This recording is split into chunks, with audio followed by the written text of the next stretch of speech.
obrigada pelo seu aceite, seja muito bem-vindo a esse projeto. Para mim é uma honra tê-lo aqui, um momento muito especial. Eu queria, antes de eu falar um pouquinho sobre a ideia desse projeto, eu queria que você se apresentasse. Legal. Bom, primeiro, bom dia, boa tarde, boa noite, né? Que bom estar aqui com você, Fernanda.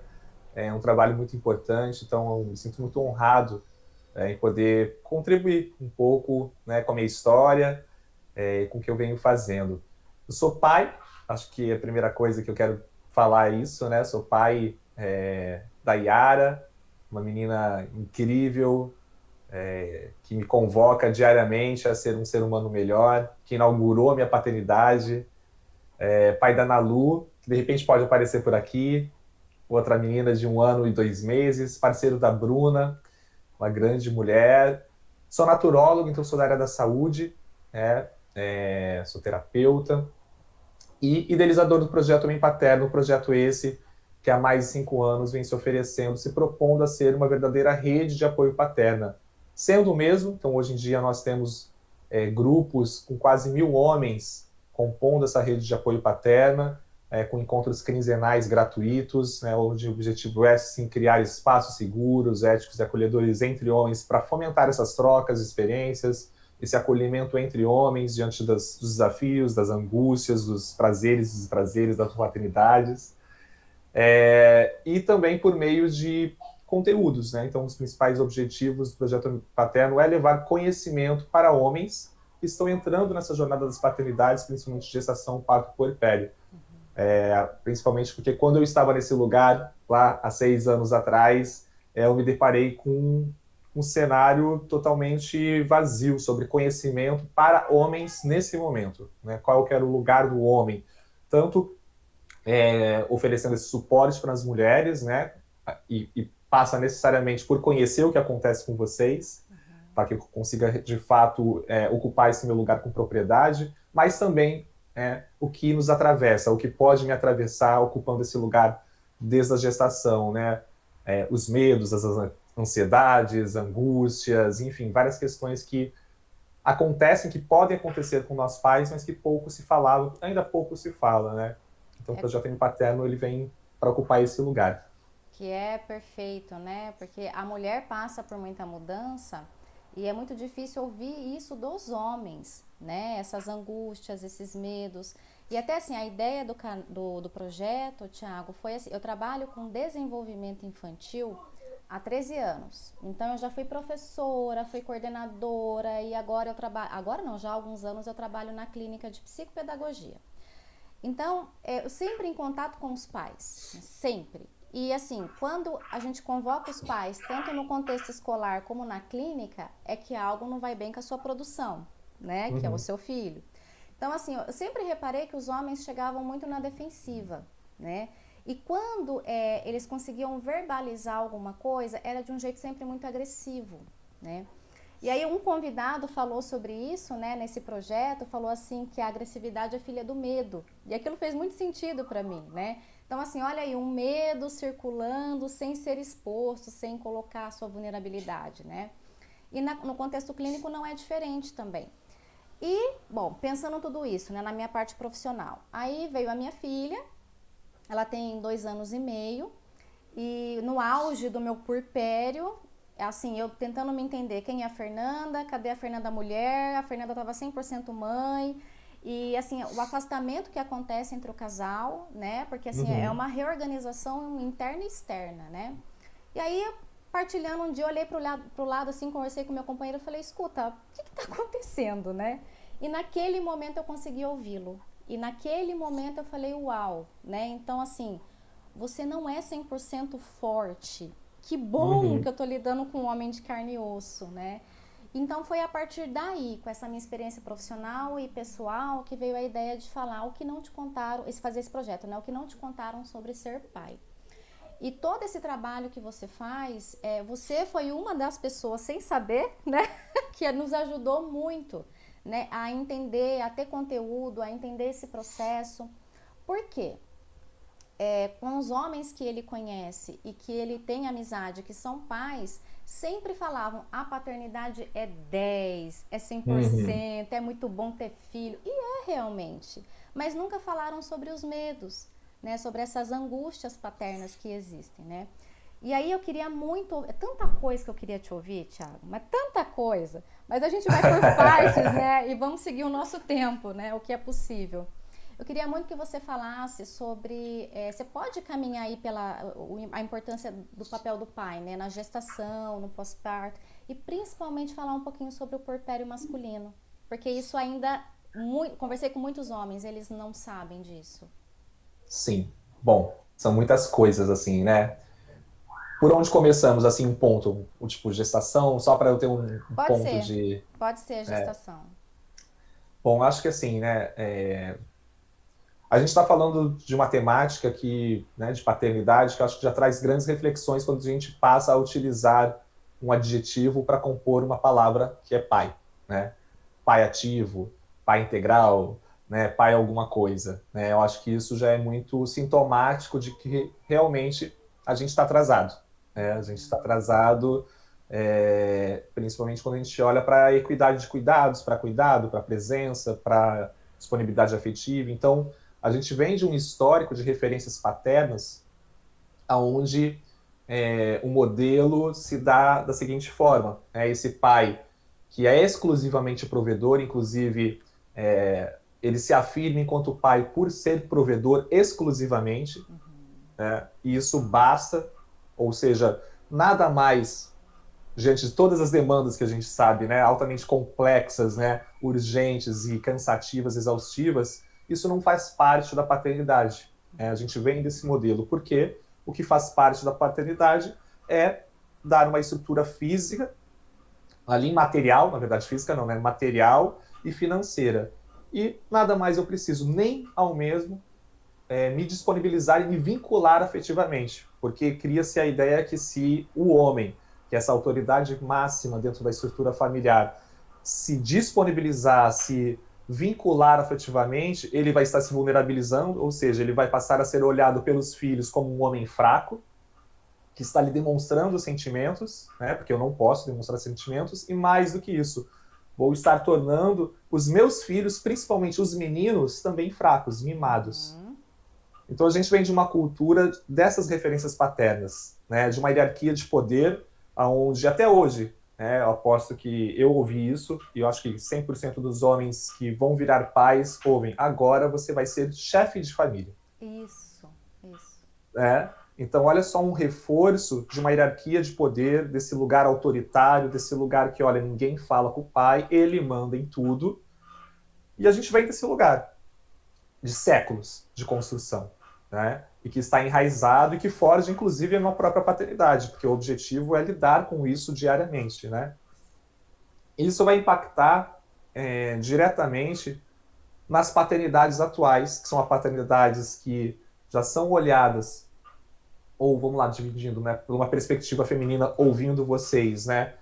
Muito mais exigente, né, que já busca nesse parceiro um parceiro, que já busca nesse cara um pai que vai estar ali cuidando, que é um parceiro mesmo dos cuidados, né? Então já existe esse desejo por parte das mulheres. Eu falo que essas paternidades que nós vivenciamos hoje, né, ela não é por livre e espontânea vontade, é por uma livre e espontânea pressão, né? Porque de fato vocês mulheres deram um basta, olha, assim para mim não dá mais. Ou você vem junto, ou não quero, porque eu tenho autonomia financeira, sexual, né? É claro, a gente está falando aqui principalmente das mulheres mais privilegiadas, né? Sim. Mas assim, existem essas opções hoje em dia. Então, se você não está junto comigo, eu não te quero, Uhum.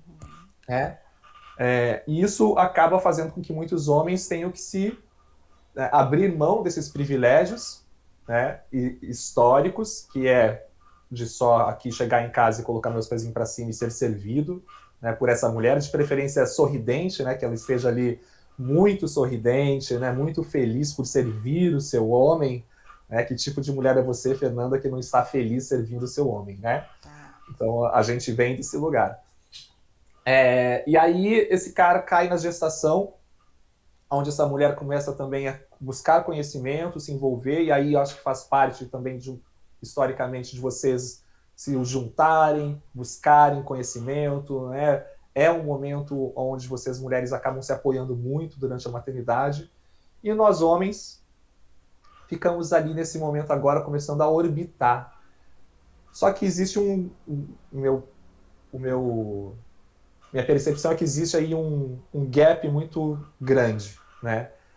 Que se dá diante dessas estruturas, e por nós não temos referências de cuidado, referências de homens. Porque eu olho para trás, eu não vejo um pai que estava lá presente na gestação, no parto e no puerpério, nem que cuidava. Eu olho para os lados, eu também não vejo. Eu vou buscar conhecimento e pouco tem. Né? Então, esse cara, ele fica meio perdido, mas ele já sabe que ele tem que fazer diferente, ele só não sabe o quê. Né? E automaticamente ele é cobrado muito. Existe uma urgência, de fato. E eu acho que essa urgência, né, de todo o peso, de todas as dores que vocês mulheres carregam por ausências milenares, vamos lá, de séculos, né, e de fato de querer esse parceiro com uma falta de repertório desse homem, falta de repertório emocional, falta de repertório de conhecimento, falta de referências paternas, pode já, desde a gestação, começar a dar alguns desequilíbrios. E ainda mais com uma coisa acho que é muito importante, que é essa que você disse, que a gente, quando a gente olha para a paternidade, a gente acaba olhando só para aquisição, né? Como é que é ser pai? Você vai realizar o sonho da sua vida, o amor incondicional, eu vou levar meu filho, minha filha para passear no parque, a gente vai viajar. Então, é normal a gente ouvir isso, é comum a gente ouvir isso. É sempre a curva de aquisição. Ninguém fala sobre a curva de perda.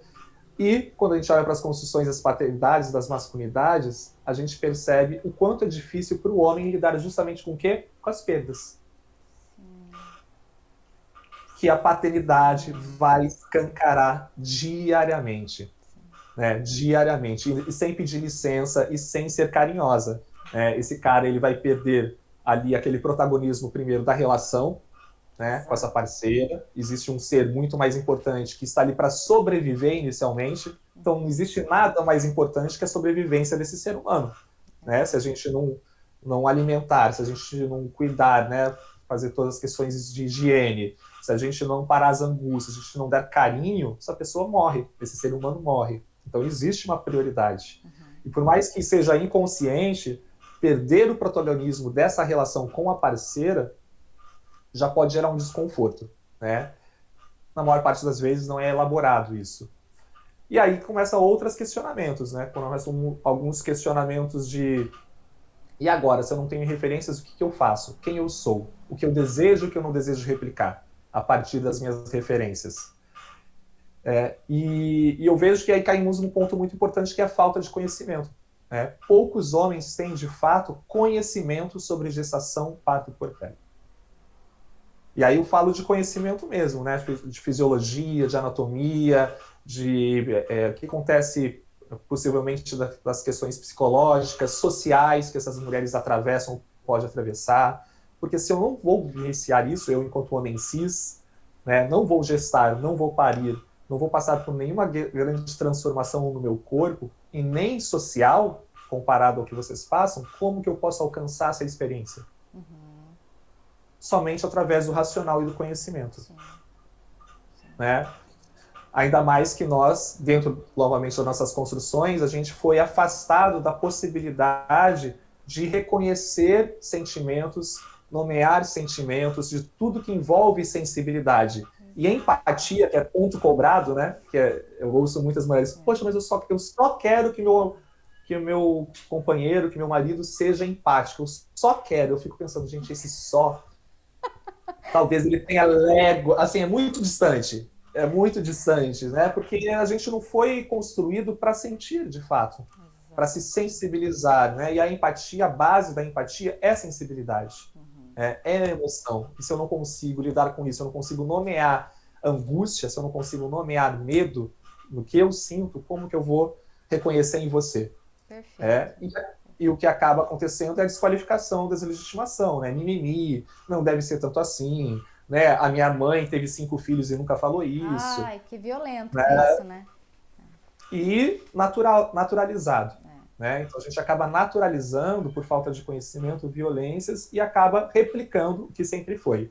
Então eu vejo que, nesse sentido, o conhecimento ele tem uma peça assim, fundamental. Né? Primeiro, para conseguir esse cara alcançar essa experiência. Segundo, para que ele consiga se tornar mais proativo, porque se eu sei o que está acontecendo, pelo menos eu tenho uma ideia, né? Eu saio desse lugar de passividade, daquele que só recebe informações, inclusive, né? Daquele que leva, olha, amor, você está nesse segundo trimestre da gestação, poxa, você sabia que de repente esse pode ser um trimestre mais bacana do que o primeiro, né? Porque, ou, poxa, essa dor na lombar que você está, eu acho que de repente pode ser porque suas vértebras estão sendo comprimidas. Então a gente começa a criar aqui um campo de diálogo onde os dois estão familiarizados com as mesmas temáticas, aonde a gente pode criar, fortalecer o nosso vínculo, né? Porque se a gente fala os mesmos assuntos, se a gente tem conhecimento, você confia em mim, inclusive, fala, poxa, esse cara, ele não está gestando, mas ele está comigo, né? Ele não sabe, ele não sente o que eu sinto, mas ele entende, ou ele está buscando. Isso vai fortalecendo essa relação e vai trazendo principalmente uma palavra que é fundamental na gestação, segurança. Fantástico. É segurança. Eu não estou sozinha.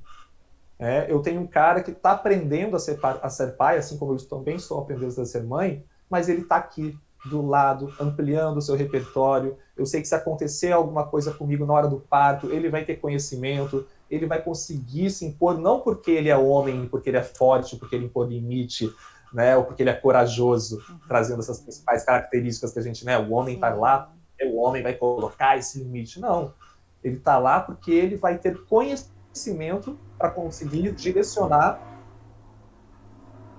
né, tem um ruído. Ele vai ter conhecimento para conseguir, de fato, ali ser os meus olhos, né, os meus ouvidos naquele momento e sim, né, oferecer o melhor cenário possível para que eu possa protagonizar um momento que é meu. Então eu tenho esse parceiro. Então, olhando assim para a gestação, eu vejo que nós temos esse papel, e para o parto e para o puerpério também, né? Eu sempre trago alguns arquétipos que é de ser o protetor, o guardião, né? Que são arquétipos que nós trazemos historicamente, mas de uma forma ressignificada. Né? Desse protetor e desse guardião, volto a falar, não daquele que reforça alguns aspectos que estão lá nessa caixa do homem, né? Daquele que é o forte, aquele que impõe os limites, né? Aquele que está ali guerreando e pronto para um conflito. Não. É aquele que está ali com repertório, com conhecimento, para construir, para co-criar o melhor cenário possível para que essa mulher possa protagonizar o momento que é dela. Perfeito. Junto com uma palavra que daí não está na nossa história, que é o cuidado. Historicamente, nós nunca ocupamos um lugar de cuidador, nunca. O cuidado mesmo, desse que está ali, né, cuidando, de fato, com presença, com carinho, com afeto, com conhecimento, né, diariamente. Isso a gente nunca teve, nunca. Então, é uma oportunidade também para que o homem possa resgatar parte da sua humanidade, eu acredito. Né? Essa passagem por esse processo de transição existencial, né, de desenvolvimento humano, né, quando a gente olha o cara que eu gosto muito, que é o Alexandre Coimbra Amaral, Fantástico. que para mim é uma das maiores referências, né? Eu já fiz 3 cursos com ele, e ele fala muito sobre isso, né? Sobre esse processo de transição, que é a gestação, parto, puerpério, esse nascimento dessa mãe, esse nascimento desse pai, essa fase de desenvolvimento humano. O quanto a gente precisa olhar para esse momento como fases de desenvolvimento humano e que vão trazer desafios e que vão trazer conflitos e que vão trazer amores e desamores, amadurecimento de muitas coisas, mas de fato a gente precisa se preparar e ter consciência de que isso vai acontecer. E do que não vai acontecer, do que eu não sei, é buscar conhecimento.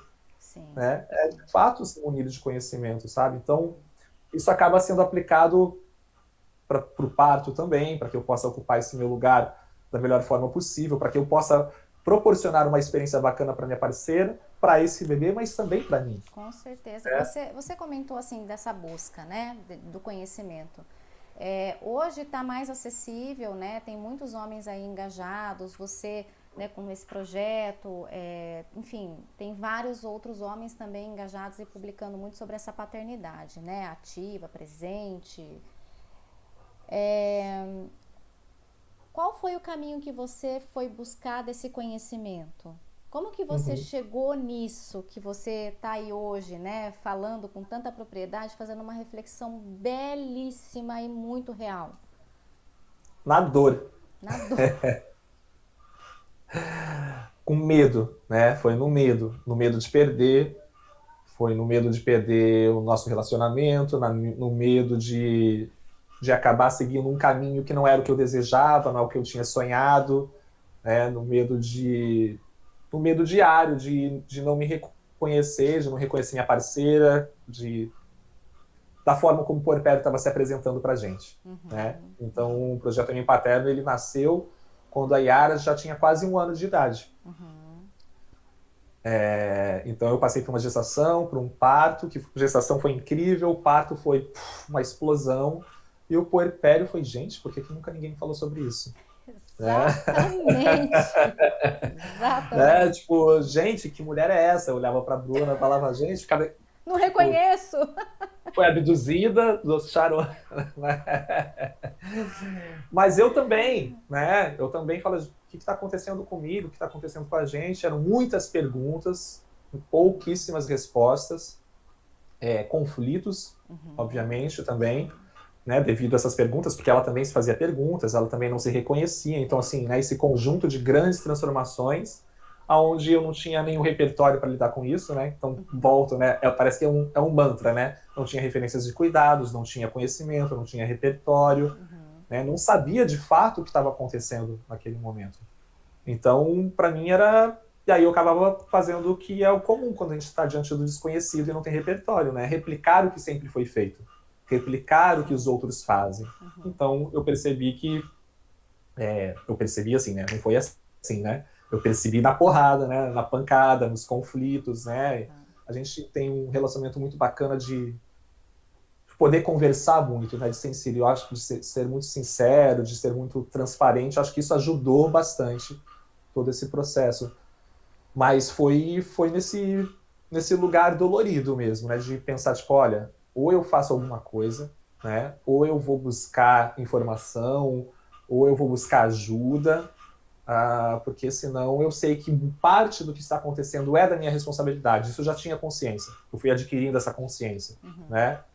Mas eu não sei o que fazer, eu não sei como fazer, e eu não sei nem para onde a gente está indo, né? Então eu comecei a buscar conhecimento, buscando os conhecimentos sobre que cenário que eu estava vivenciando, né? Que era aquilo, né? Tinha nome, porque até então eu nem sabia que se chamava puerpério, por exemplo. Então, e isso é muito simbólico, né? Se a gente não consegue nomear a fase que a gente está vivenciando. Uhum. Pelo menos para mim, quando eu descobri que aquilo fazia parte, né, de um processo de desenvolvimento, que muitas aquelas questões que a Bruna estava apresentando fazia parte de um processo, eu falei, gente, agora eu entendi de repente por que ela falou aquilo, né? Porque de repente ela está sentindo isso, porque talvez, sabe, muitas coisas começaram a se encaixar. E aí eu pensei, poxa, se eu não sei disso, quantos homens também não sabem disso, Exato. né? E quantos conflitos e quantas questões que poderiam ser pelo menos minimizadas, não digo solucionadas, mas minimizadas, ou ter seguido caminhos mais saudáveis, mais leves, se de repente outros homens tivessem conhecimento, se tivessem uma rede de apoio, porque uma palavra que me atravessou muito na paternidade, nesse início da paternidade, foi a solidão, né? Então, de estar perdendo esse protagonismo, né? Então, também estava lá, né? Perdendo protagonismo, perdendo meus privilégios, Sim. né? E ao mesmo tempo também não tinha amigos para conversar sobre isso. Uhum. Eu não tinha com quem falar sobre esses desafios. Então, sempre que eu ia perguntar para um homem, né, amigo, sempre vinham respostas muito superficiais, né? Tipo, é assim mesmo, eu te avisei, ou vamos, deixa lá, ou um convite, né? Vamos jogar futebol, vamos beber uma cerveja, né? Nunca tinham diálogos realmente, cara, não, mas me fala, né? O que você está sentindo, como é que você está, como que eu posso te ajudar? Eu vivenciei isso, né? Nunca outro se vulnerabilizava e falava, não, para mim também foi difícil, né? Então, o cenário era que eu era o estranho da rodada mesmo, né? Que eu era o cara ali, tipo, poxa, só eu que sinto isso, só eu que me sinto assim, nenhum homem Mas, e pior, né? Os homens são incríveis e as mulheres são loucas, né? Exato. Nossa, como a gente é louca. Como tudo coloca na nossa conta. A loucura e Exato, mimimi. Isso é uma coisa exato. assim que eu ouvi muito, né? Até que a gente está levantando a bandeira e não é mimimi, não é loucura, né? É um reposicionamento da mulher, né? E a gente, você colocou no começo, assim, da gente estar convocando mesmo, a gente não aceita mais homem nesse padrão, né? Então, assim, Sim. se não movimentou, sai. Se não tá somando, vai embora, né? E um outro ponto, Thiago, que eu quero muito reforçar, que você falou, que eu amei, que eu vivo isso, eu e meu companheiro, é o diálogo, sabe? Uhum. Eu falo assim, pra mim, o primeiro ano da minha filha foi o ano mais difícil pra gente. Pra gente se Sim. encontrar mesmo enquanto casal, sabe? Eu enquanto mulher, ele enquanto homem, foi muito difícil. Ninguém falou isso, tanto mulher como homem. Ninguém fala que o primeiro ano é terrível, né? Uhum. E que vem essa romantização. E o que eu, assim, sempre a base da nossa relação, diálogo, muito diálogo, né? Sim. É aprender a ouvir. Eu acho que o diálogo é uma ferramenta, né? É muito importante. Tanto que eu trago nos pilares das paternidades, que é algo que eu vim elaborando nesses últimos anos, né? São 4 pilares, né? O amor, e aí o amor não romantizado entre eu e você, né? O amor como Isso. essa caixinha de sentimentos e emoções. Aí, para nomear, para colocar uma palavra que todo mundo se identifica, eu trago o amor, né? Mas o amor como esse impulso de vida, como esse propósito, né? Para estar aberto para vivenciar sentimentos e emoções, provavelmente que você nunca sentiu, inclusive, né? O conhecimento, justamente, né? Já falei um pouco sobre conhecimento. A empatia, que é um exercício, e a gente não vai conseguir ser empático se a gente também não tiver aberto para os sentimentos, aberto para a emoção, e também se a gente não tiver conhecimento, né?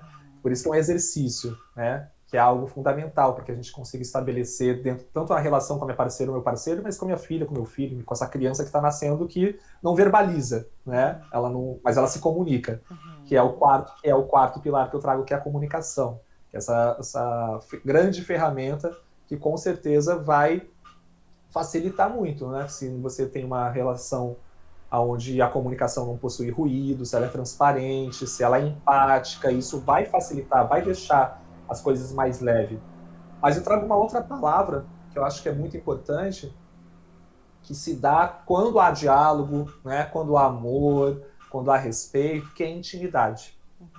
E a intimidade é comum a gente direcionar mais para a questão da sexualidade, né? Pelo menos é comum. A gente pensa em intimidade, né? Perdemos a intimidade, já pensa que o casal não está transando mais, né? É comum, pelo menos para o homem, É. né? Mas a intimidade, na verdade, ela é um espaço, né? Que é onde a gente se permite se vulnerabilizar. E eu acho que, na verdade, é isso que muitas vezes falta para os casais. Casais, às vezes, que estão muito tempo junto ou pouco tempo junto, muitas vezes não há intimidade. Intimidade para que eu fale, amor, eu não estou gostando disso, e você entenda isso não como ofensa que você não me ama, que eu não te amo, que eu estou querendo te atacar, né? Mas porque está falando alguma coisa que faz parte do nosso relacionamento e eu estou falando isso porque eu quero melhorar, né? Só que existe esse espaço de troca. Olha, amor, eu estou me sentindo assim, o que você acha? Né? Olha, Fê, eu estou... Né, como você está se sentindo, eu não gostei. Então a gente começa a ter um lugar que é nosso, que é íntimo, onde a gente vai falar das nossas questões, que nos atravessa, e isso é legitimado, né, isso faz parte dessa nossa relação, independente dos temas e das temáticas. Quando a gente consegue criar esse espaço, que é difícil, né, é muito difícil, porque a gente sempre está julgando, né? Eu estou falando aqui, e o seu cérebro já está formulando vários julgamentos Isso. de você e eu de você, né? E aí de repente Exato. eu falo uma palavra que te dá um gatilho, uma entonação, e aí a gente já quebra esse lugar de intimidade, né? Inclusive juntando ainda todas as variáveis externas, de repente você não dormir, você tá com uma fissura no peito, né? Tá o chefe cobrando, então assim são muitas questões. Mas eu gosto muito de reforçar isso, porque eu vejo que o que mais falta na percepção, né? Obviamente que não é uma verdade absoluta, mas uma coisa que eu acho que mais falta nos casais, principalmente após a chegada dos filhos, é esse espaço de intimidade. né, para falar sobre diversos assuntos. Também sobre sexualidade, que eu acho que é um dos maiores tabus, né? Quando a gente fala em sexualidade na gestação e no parto, é quase algo pecaminoso, e quando a gente fala, né, sobre sexualidade no puerpério, existe uma falta de conhecimento também muito grande, né? Porque o puerpério está muito associado ainda à quarentena, como se fosse sinônimos, Ainda, né? E a quarentena está muito associada ao resguardo sexual. exato. Então, é uma cadeia de desinformação e de reforço, né? Porque a gente acaba reforçando o quê? Uma cultura machista que impõe para a mulher, olha, no 40º dia esteja pronto para me servir. Vamos lá. Eu já Acabou os tô aqui, 40 né? dias. 39º dia eu já tô, né? Tipo, né? Tigrão, Achando que vai ter uma performance incrível, porque você está morrendo de saudade, né? E provavelmente você tá ali na esterogestação, uma fusão, que você nem sabe, né, qual é o seu corpo e que é o corpo dessa criança, né? É uma extensão do seu próprio corpo, enfim. Então, é uma junção, e isso faz uma panela de pressão, né? Esse cara começa a pressionar essa mulher, e aí não tem intimidade, porque ela acha também que, de repente, ela tem que estar ali, daí vem as questões da nossa cultura, né? Que vem colocando sempre uma pressão em cima de vocês, né? De ter que servir, né? Que tipo de mulher é você que, de repente, vai deixar o seu marido com vontade, né? E aí ele vai para fora de casa, enfim, né? Várias coisas. É uma coisa assim que sempre ouvi, né, da minha família, que passa de geração para geração, né? Pra mulher, assim, quem não dá assistência abre a porta para concorrência. Olha que coisa mais violenta isso para uma mulher. Gente, a mulher que acabou de parir, eu falei, o primeiro ano é desafiador, né? Então é a mulher se entendendo, é o homem se entendendo. Pensar em sexo é uma coisa assim muito difícil, sabe? Tem que ter assim uma empatia muito grande mesmo do companheiro, né? E aí, se você puder até falar um pouquinho mais sobre isso, Thiago. É um dos principais desafios que eu vejo entre os casais. Para mim foi. Para mim foi. E aí, conversando com outros homens, eu vejo que, de fato, é um desafio muito grande. E eu acho que a base, aí são vamos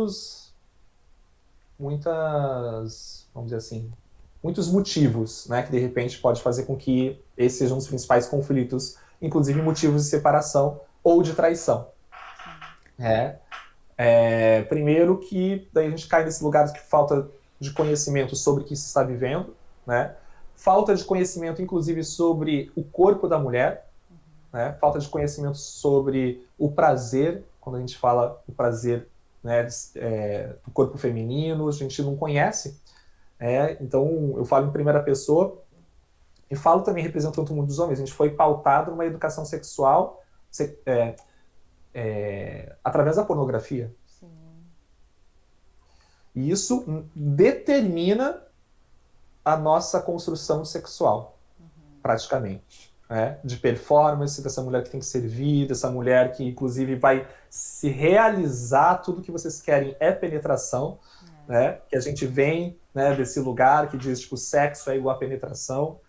Então, isso acaba, como eu posso falar, reforçando, né, uma série de violências quando a gente cai no puerpério, por exemplo. Que vocês, mulheres, estão ali se desconstruindo, se refazendo, né, inclusive psicologicamente, esse corpo, muitas vezes não se reconhece nesse próprio corpo, tem esse bebê, ou seja, totalmente desconectado, tem questões hormonais, né, enquanto vocês, mulheres, estão amamentando exclusivamente, a gente sabe que tem um declínio da libido, porque faz parte, né, a prolactina é uma inibidora da libido. Então tem que ser uma série de questões que, quando a gente para olhar, a gente fala, poxa, realmente, né, gente, como que a gente quer exigir que essa mulher esteja transalhona, né, ali, né, super, vamos lá, enlouquecida. Não vai acontecer. Pode acontecer. Já ouvi muitos casos que é ao contrário, né, da mulher, de repente, está com a libido mais alta e o cara não. A gente está aqui reforçando a ideia também que os homens são sempre os desejantes e as mulheres as desejadas, e isso não é uma regra, né? Existe essa inversão também, né, de lugares, mas acho que a cultura da pornografia, ela de fato atrapalha muito o entendimento sobre sexualidade por parte do homem, né? Mas as questões das nossas construções, que a gente não pode viver sem sexo. Que tipo de homem sou eu que vou ficar uma semana, 2 semanas, um mês, 2 meses, um ano? É quase decretar a morte desse cara, ou esse cara vai falar, eu não sou mais homem. Eu não sou mais homem. Ou você não me ama mais. Porque dentro dessa nossa construção, né, das masculinidades e das paternidades, a gente entende o sexo como uma das únicas formas de demonstração de afeto. Olha que incrível. Porque o afeto para o homem, ele não faz parte, né? Falar que eu te amo, falar que eu tô com medo, qualquer demonstração de sentimento. Você pode demonstrar, né? Você pode falar, mas eu não posso. Só que o sexo está autorizado e é uma das formas de a gente entender que você me deseja e, consequentemente, que você me ama. De eu me sentir importante. Tá? Tem a questão, a relação de poder, né? Se você me deseja e se eu estou aqui nessa relação é porque você me ama, então você está ligado a mim. A partir do momento que você não me deseja mais, não é que você não me deseja, mas esse é o entendimento, né? Que você não está ali, você não está disponível para ter uma relação sexual, significa que você não me ama mais. A gente cai nesse lugar muito fácil, né? Do sexo como uma das principais afirmações de afeto. Por conta de toda essa construção. E para a mulher não tem nada a ver, né? Nada a ver, né? A mulher ama, quer o cara, tá ali, mas não tá disponível para o sexo, mas isso não quer E dizer... às vezes até tem desejo, mas está exausta. Exato. Exatamente. Exatamente. E nós viemos de um lugar que diz que a gente tem que transar. A gente pode estar exausto, a gente pode estar com qualquer situação, a gente pode estar triste, a gente pode estar feliz, né? O homem transa porque está feliz, transa porque está triste. A gente sempre vai buscar no sexo um escape. E porque é uma forma de a gente se autoafirmar, inclusive para passar, né? Tipo, poxa, eu transei, então ninguém pode dizer que eu não sou homem. Porque se eu fico 1 ano sem transar, 6 meses sem transar, provavelmente eu não vou falar para nenhum outro amigo. Porque eu vou falar para qual amigo, para qual homem? Né? Bate uma vergonha, né? Eu vou falar isso para quem? Os caras vão falar, gente, por que você está vivenciando isso? Se separa, ou vamos, né, num prostíbulo, ou o que está acontecendo, né? Porque então começam os convites, mas nunca e aí, como que você está se sentindo? Né? O que está acontecendo? Vocês conversam? Você já pediu ajuda? Sempre não, né? Mas assim, é mais comum convites para fuga. Né? Convites reforçando o que está posto, como se o problema sempre fosse de vocês, mulheres. Então, é bem desafiador. O cenário é esse, sabe, Fê? O cenário é esse. Então, para o homem que, de repente, ele quer fazer diferente, existe uma correnteza contra muito forte. Muito forte. Né? Que essa cultura, que a sociedade, falando, sai dessa, né? O que está acontecendo, como assim? Ele também, por falta de conhecimento, repertório, acaba caindo nesse lugar também de achar que essa mulher não ama mais, enfim. Então, são várias questões que podem impactar, e a intimidade, né? A gente cai nesse mesmo lugar, né? Eu vou falar, poxa, amor, o que está acontecendo? Porque às vezes, e não é incomum, você não quer ter uma relação sexual comigo porque você tem medo de engravidar. Exato.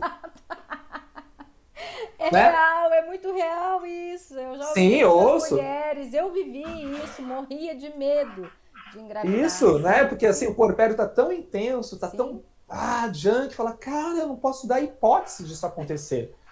Né? E aí, às vezes, é consciente ou inconscientemente, né? Ou se de repente você sente dor, de repente, dependendo como foi o seu parto, se teve alguma coisa, enfim, algum processo, inclusive psicológico, que foi, enfim, todos esses eventos serviram de gatilho para, de repente, algum trauma, alguma questão relacionada à sexualidade. Aí a gente olha para o cenário, né? 83% das mulheres, existem uma pesquisa que traz que já sofreram algum tipo de assédio, seja sexual, físico, ou moral, e a gente sabe o quanto a maternidade também pode A gente sabe não, vocês não sabem que está assistindo, né? Vamos saber, né? Mas a maternidade, a gestação e o parto pode servir de gatilho para acessar esses lugares que estavam lá nessas sombras. Né? O puerpério é um lugar que muita coisa pode vir à tona. Né? Então, de repente, pode vir um transbordamento, né, de coisas que estavam guardadas lá e, enfim, é um cenário que muitas coisas podem acontecer. É complexo, é altamente complexo, né? E a libido é um dos principais, eu acho que é umas coisas que podem ser mais facilmente impactadas, né? Porque não é prioridade quando a gente fala em transar, no ato, mas quando a gente amplia a sexualidade para carinho, para carícias, para cuidado, né? Para todo esse cenário ali, aí, poxa, daí é bacana, porque foi isso que eu consegui com o tempo, consegui entender primeiro, depois vivenciar, né? Que a sexualidade ela é algo muito mais amplo que propriamente o ato sexual, né? Que a sexualidade ela é um contexto, na verdade, de um cenário, para que depois possa acontecer, se for acontecer, o ato, mas é porque foi criado, né? Porque foi criado um cenário propício, porque provavelmente você não está sobrecarregada, porque você não está estressada, né? Porque a gente vem cultivando isso há algum tempo. Então, mas eu volto a falar, isso é muito difícil para nós homens, né? Por questões culturais que reforçam a gente toda hora dizendo, tipo, e aí, você não é homem? E aí, você não é homem? Você não vai transar? Você não vai transar? Que tipo de homem? Essa mulher não te ama mais, né? É um cenário bem... Mas, ao mesmo tempo, uma oportunidade, né? Porque, pelo menos hoje em dia, eu encaro que é uma oportunidade para que a gente possa ampliar o nosso repertório, inclusive, sexual, né? Desde de questões afetivas, de sensibilidade, como, às vezes, de posição, de carícias, de trocas, de possibilidades que a gente nunca experimentou antes, porque, de repente, esse corpo, aquela posição, né, que tinha uma posição antes no ato, gente, era aquela posição, você ia à loucura, eu ia à loucura, era incrível. Agora não serve mais. Né? De repente você sentia tesão numa parte do corpo que agora você não sente mais, como o peito, por exemplo, que é algo comum, né, o seio. Né? E para o homem fala, gente, e agora? Se não é mais o seio, não é aquela posição, não é aquilo, o que eu faço? Então isso também pode ser uma oportunidade para explorar novos caminhos, né? Incrível, você vê que assim, que passa pela base é o diálogo, né? Essa conversa, Exato. essa intimidade, essa desconstrução do homem, da mulher também, né? Mas é a base, é a conversa. Isso que você falou é algo muito...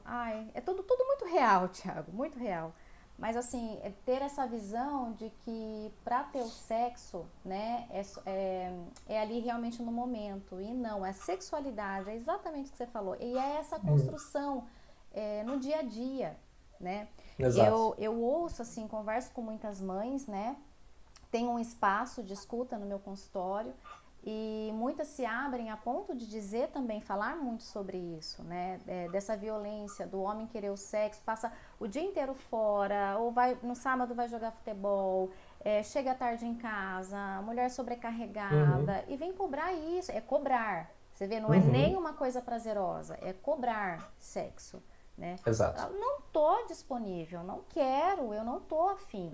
Aí eu cedo, porque eu vou abrir porta para concorrência? Olha só que violento, né? Isso. E isso é uma construção, né, ao longo do dia, dos meses, do ano, é na relação do casal, né? Se isso é alimentado, os dois estarão disponíveis, né? E a mulher que tem 1001 coisa que dá conta, né, que acha que tem que dar conta de tudo, vai aprendendo a compartilhar com o seu companheiro, à medida que vê o seu companheiro disponível também, né? E a coisa vai fluindo, a coisa vai caminhando. É simples, homens, é simples. Porque, como eu falei, né? Foi na dor que muitas coisas caíram, né? Que eu falei, nossa, gente, não, beleza, entendi. Ou pelo menos entendi que eu tenho que fazer diferente, né? Entendi que eu tô fazendo coisa errada aqui.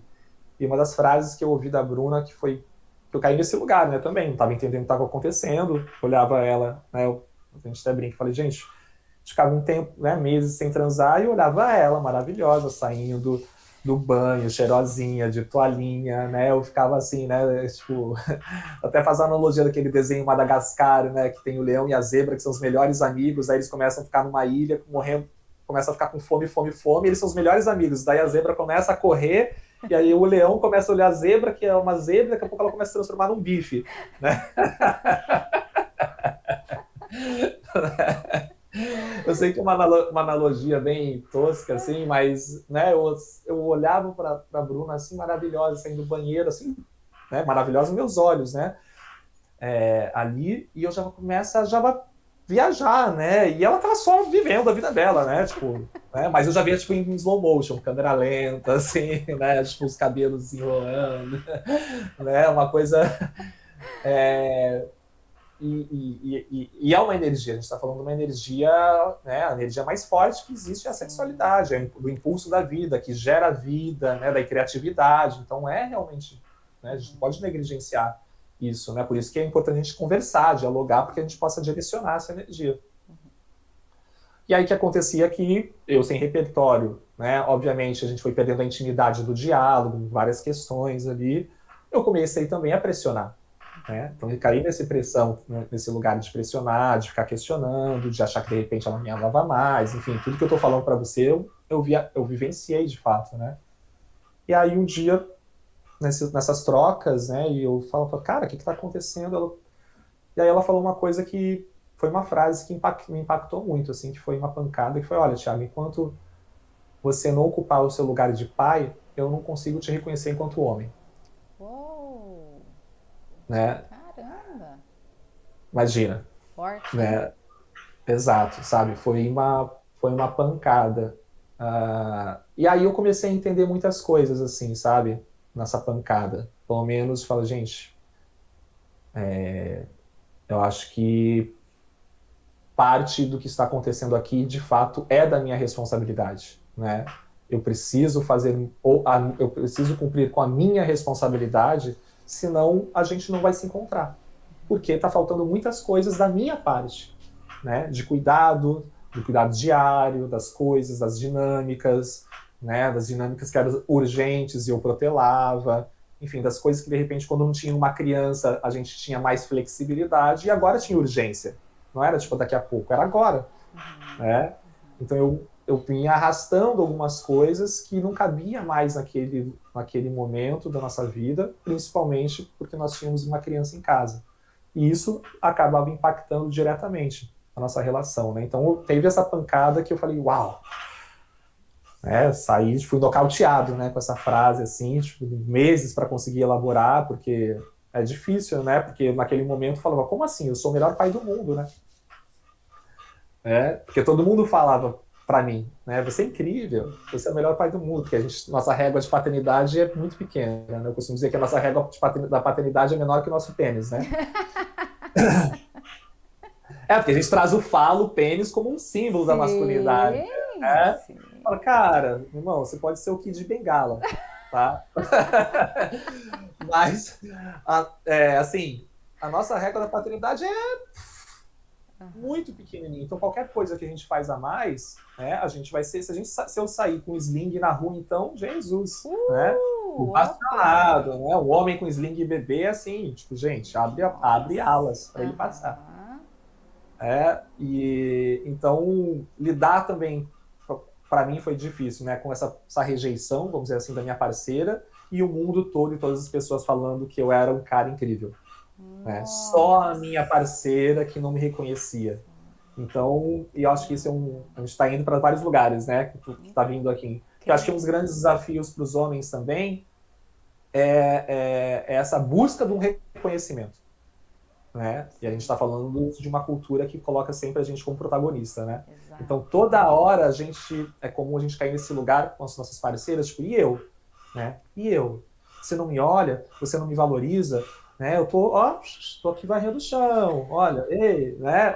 Tô trocando a fralda, né? Pô, eu sou diferente do vizinho, sou diferente daquele pai, sou diferente do seu pai, então toda hora eu tô aqui fazendo o básico, fazendo a minha responsabilidade, mas buscando o reconhecimento. Eu acho que esse é um perigo, né? Quando a gente começa a fazer as coisas em busca de reconhecimento e não ser reconhecido pelo que nós fazemos. É uma grande diferença. Há uma grande diferença, né? Quando eu começo a fazer as coisas em busca de um reconhecimento. Porque se eu sou reconhecido pelo que eu faço, poxa, bacana, é bom, né? É legal, te dá um estímulo, né? Poxa, legal, tô fazendo aqui as coisas, mas eu não tô fazendo porque eu quero ser reconhecido. Eu tô fazendo porque é minha responsabilidade.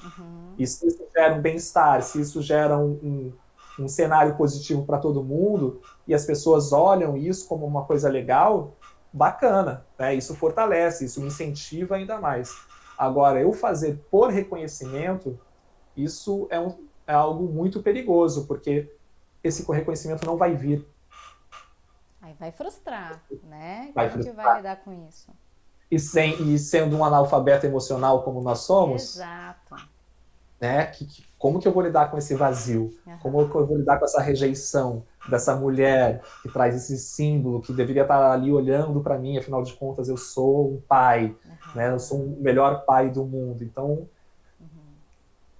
é um lugar complexo, é muito conflituoso, né? Eu vou encerrar, Thiago. Obrigada, tá?